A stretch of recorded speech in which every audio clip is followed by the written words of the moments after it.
Right, Shalom. It's the brother Kaya from the gym as Louisiana Saints coming back at you with another ride and talk. Prior to getting started, as I always do, I'd like to give infinite honors and prayers to Yahweh, by Hashem Yahushai, by Hashem Kabadash. Give honors to the elders and apostles of Great Millstone. Salutation to the items that's pushing the truth and sincerity. Lord willing, this video will be edifying first and foremost to the whole feet elect, then to those that cleave to the body. And I pray thee that he continue us, that he allow us to continue to be bid to his feast, or continue as this Passover, we still in the Passover week, we continue to eat worthily, okay? Because first and foremost, in order to eat of the Lord, it must be worthily, all right? But there's a continuance in which we must eat worthily in order to stay in the good graces of the Lord. Because we do eat the Passover dinner, you know, the not dinner, but the Lamb Supper, you know, which is of the Lord's body. But that ultimately is a metaphor for actually what? Continuing to eat in righteousness, continuing to eat in the favor of the Lord, you know? Just continuing to eat in that which pleased the Lord, man. So not only do we eat worthily, you know, and righteously for the Passover, but there's a mindset that you have to continue to eat worthily beyond the Passover, all right? Because, I mean, why would you get bid to a feast if you're not even worthy, you know? Which, let me get that, right? That's 1 Corinthians 10, all right.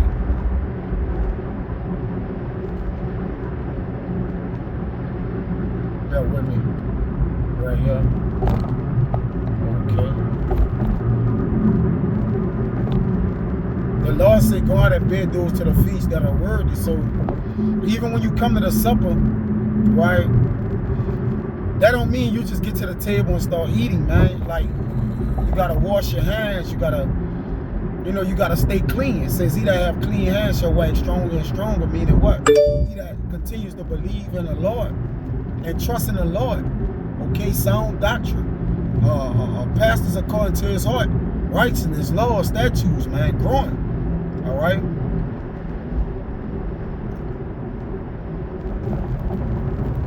27. And ultimately, this thing is about believing what you're eating. Because remember, you can liken food unto necessity of need. Okay, as it says in Job,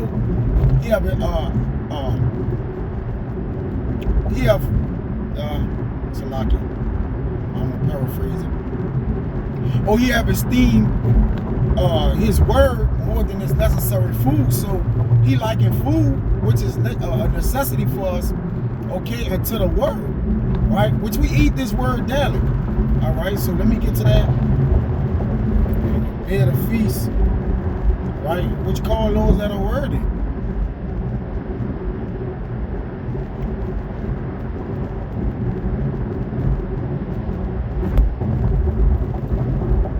Bid them to come in, man, right? So to come in is not to just come in to the house of the Lord, but it's about remaining in the house of the Lord, right? I think it's bid them.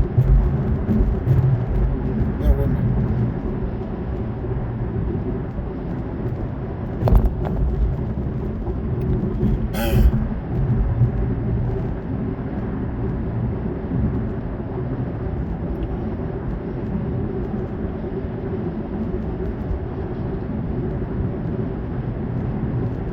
Oh yeah, here we go. Got one in Luke.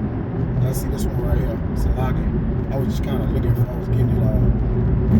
You know, the Lord is making the feast ready. All right, and he's setting men down at his table, because in order to eat at the Lord's table, which David say make their table a snub, which making men tables a snub, meaning that the things that they eat be a stumbling block to them, because the things that you eat, which we eat in the Lord, or the food or the word that nourishes, the things that they eat is not going to nourish them. So if something is not nourishing you, it's ultimately killing you or plaguing you to kill you. All right, this is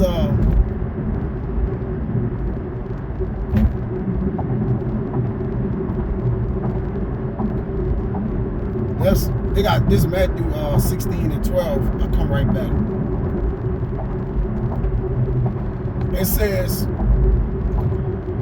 I started 11, it says, how is that ye do not understand that I spake it not to you concerning bread, that ye should beware of the leaven of the Pharisees and of the Sadducees? Then understood they how that he bade them not beware of the leaven of bread, but of the doctrine of the Pharisees and the Sadducees. So the thing that we continue to eat and be worthy is sound doctrine, man. All right, that's what keep us basically nourished. The doctrine keeps us clean, and really clean food. When you go to Leviticus, ultimately, that's what sustains us. Ultimately, that's why the Lord set up commandments or dietary law, that we may what? Continue to grow, or continue to be able to nourish our bodies, that we may be even able to live of the word. So really, it's twofold. It's we actually eat lawfully, all right, and the doctrine we consume, which eating, I'm speaking of eating as consuming, all right. It says, then understood they how that he bade them not beware of the leaven of bread, right? The actual food or the rising of bread, which we are in, but like the leaven, the overall leaven. Now there's a physical leaven that's in bread, but that's the spiritual meaning behind it, which we're in now, right? Obviously you in the feast of unleavened bread, right? Which we feast on leavened bread, man. All right. It says, man shall not live by bread alone. I paraphrase it. Matthew 4:4. But he answered and said, it is written, man shall not live by bread alone, but every word that proceeded out of the mouth of the God. You see how the Lord making comparisons with bread and the word. All right. And that's what the Lord do, man. You know, he give us bread ultimately, man. Let me get this real quick, because I kind of left that.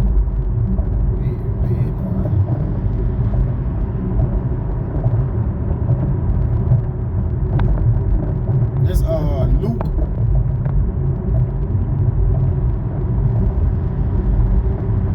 14 and 15. It says, and when one of them that sat at meat with him heard these things, he said unto him, blessed is he that shall eat bread in the kingdom of heaven. Now, is he just talking about bread you actually bake? You know, baked bread that we're going to eat? I mean, anybody can eat bread. Hey, maybe the devil may sneak, our servants may sneak and eat bread. You know, whatever. They're going to get put to death for it. But just because they eat bread, are they blessed? You know? It says, then said he unto him, a certain man made a great supper and bade many, and sent his servants at supper time to say to them that were bidden, come, for all things are now ready. See, when we go and feast in the Lord, okay, the Lord make things all ready. This is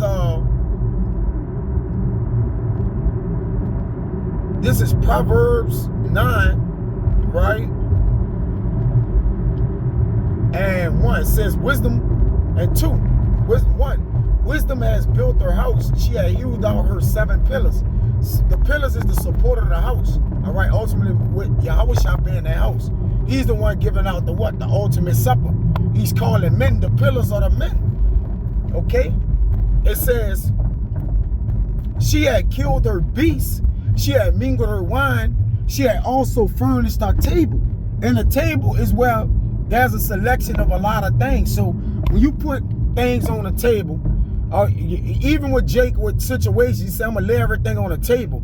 In other words, like, watch how you pick from it, man. All right? Because what you take off the table can ultimately what? End up in your demise. Okay? It says, yeah, she furnished that table. It says in the NLT, she has prepared a great banquet, mixed the wines, and set the table. Now, we know wines is doctrines, man. All right? But the wine that was mingled for the 7 pillars, or that hewn out the 7 pillars, is Yahushua. All right? Which we have the doctrine of Yahushua, which have the doctrine of the Lord. You see? So we okay. And we don't mix ourselves and defile ourselves with wine, ultimately, man. We know what we coming to the table to eat. That's why it says, come, for all things are now ready, which is that wine and that meat, and meat is philosophies. Wines is doctrines, okay? So the doctrines and philosophies we have, we know what we eating and drinking of, you see? So we not staggering that strong drink and different things like that, man, you see?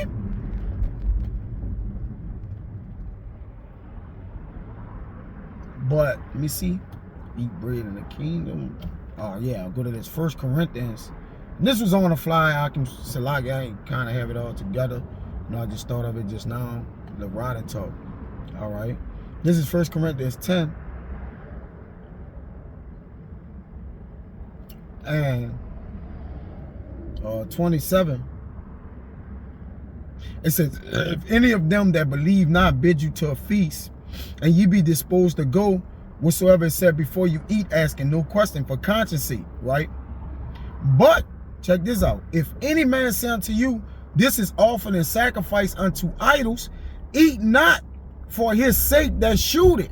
So we gotta know the things and separate ourselves from the things that are sacrificed unto idols, which men eat. Is it an actual idol you eating? Nah. But what you're doing is allowing that idol, okay, to contaminate your spirit, which is your heart, all right, which gets you to believe in that idol, all right? Then you start to eat the idol, man. You know, it start to become nourishment to you, which ultimately is not nourishment, all right? It's a defilement. It says, and for conscience sakes, for the earth is the Lord and the fullness thereof. So we got the food of the earth, the herbs, all right, for man's sake to live. We got all the things to live. The beast to eat, the righteous beast to eat, all right? So the Lord have set us up good, man. He have furnished our table real well, so we don't have to go outside our table to go and look for something new to eat, a different flavor, a different taste, man.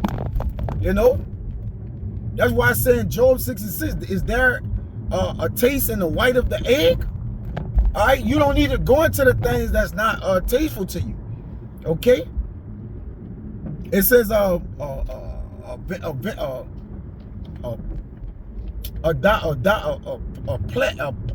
plate tastes diverse kinds of meat.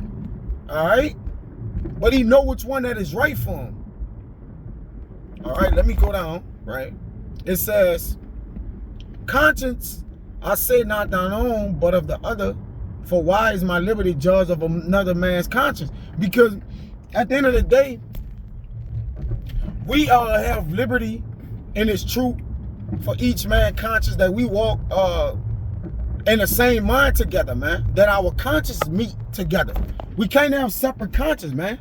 All right, a man has we must be agreed as we walk. You know.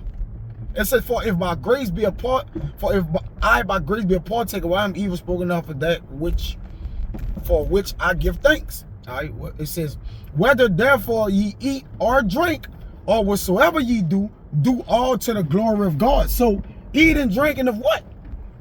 Do to the glory of God. All right. That we glorify the Lord in which we have eaten, man. Okay. And we continue to glorify the Lord in the things which is eaten. Right? Even when there's high holy days, where there's certain philosophies and doctrines, we got to continue to think of the glory of the Lord in it, man. Okay? See if I got anything else. Yeah, there's Proverbs 30.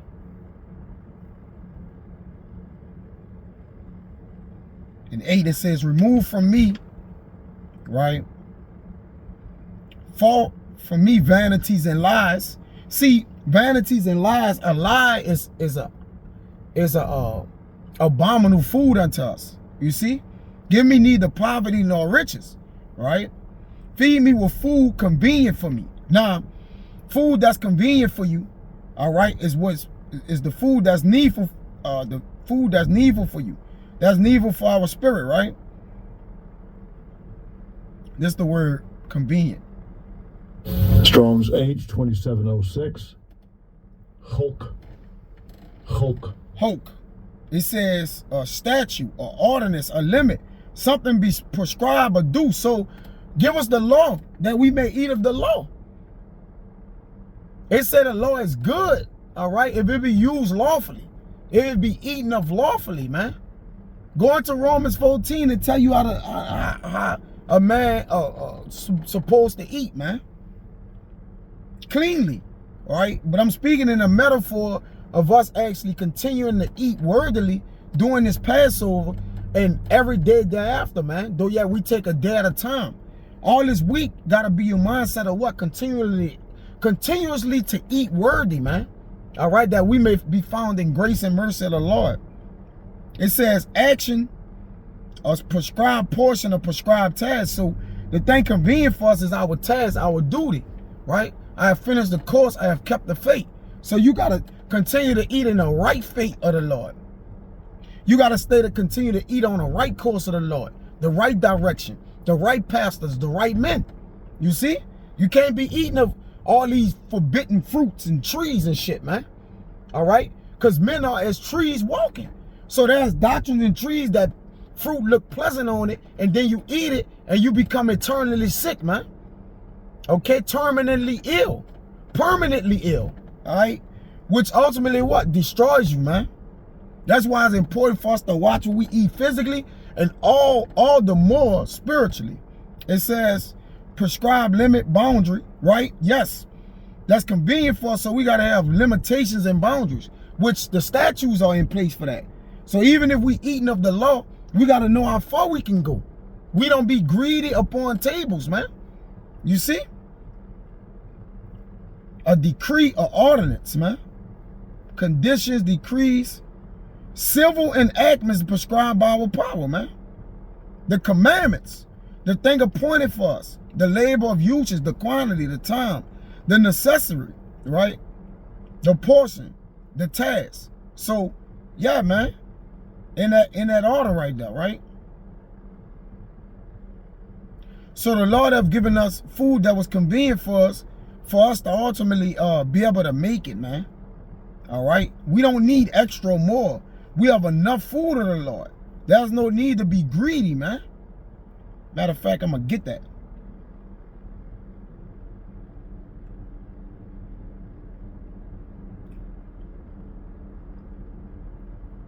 This Zechariah 8:19 says, thus says the Lord of hosts, the fast of the 4th month, and the fast of the 5th, and the fast of the 7th, and the fast of the 10th shall be to the house of Judah joy and gladness and cheerful feasts. Therefore love the truth and peace. So these fasts and feasts is for us to love the truth and peace, man.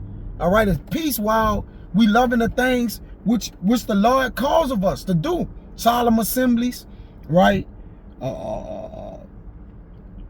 The drop of dew that coming from the men that the Lord have set up, our apostles and elders, all right, that the Lord continues to water and shower us, man. So we know what phones to drink of, ultimately. You see?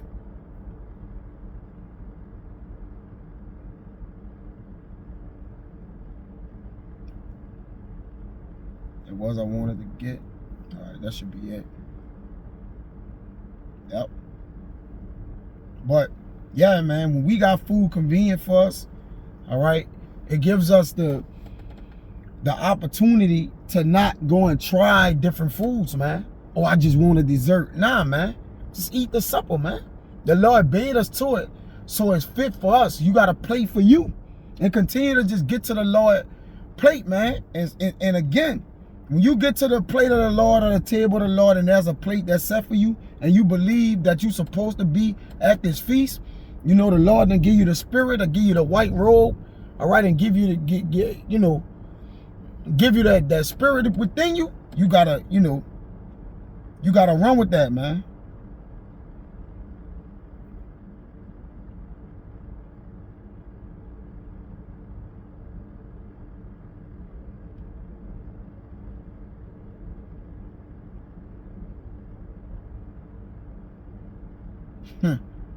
Yep.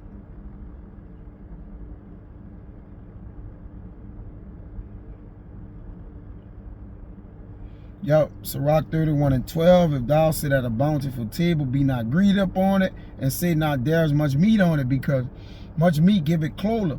All right, so the more and more things you try to eat in or satisfy yourself with, you begin to sacrifice unto idols, man. You see that? So don't be greedy upon meats, man.